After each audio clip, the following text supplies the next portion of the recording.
Әр күн сайын біздің елімізде әлеуметтік еңбек қатынастарына 6 миллионнан астам жалдамалы жұмыскерлер қатынасады.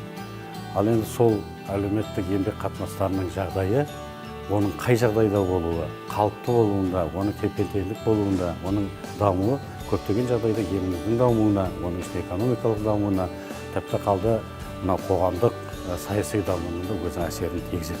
Жұмыскерлердің еңбек құқықтарын бұзуға жол беріп жатса, сондай фактілер болып жатса, сіздердің ұжымдарыңызда кәсіподақтар бар болатын болса, осы кәсіподақтарға мүше болып кіруіңізге мен жалпы өз басым сіздерге сондай ұсыныс жасаймын.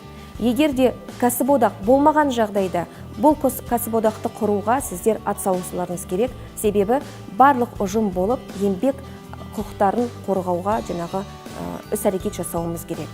Үшінші группадағы мүгедек жұмысқа жарамсыз деп жұмыстан шығарды. Содан амалдың жоқтығынан сотқа жүгінденіп, одан кәсіподақ мүшесі болғаннан кейін кәсіподақ қызметкерлеріне де жүгіндім. Кәсіподақ қызметкері Қарауылов Бақтияр деген кісі келіп, мені сотта құқығымды қорғап, қосқан үлесі зор. Шын алғысымды білдіремін. Кейбір жұмыс берушілер мынау заңды белінен басып, еңбеккерлерді заңсыз жұмыстан шығару фактілері кездесіп тұрады.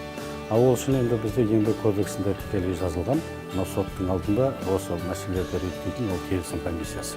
Келісім комиссиясы міндетті түрде кәсіпорындарда құрылу қажет. Ал енді сол келісім комиссияларының мүшесі ретінде кәсіподақтың өкілі міндетті түрде болу керек. Сондықтан біз осы құралды да тікелей жақсы қолдануға тырысып жүрміз.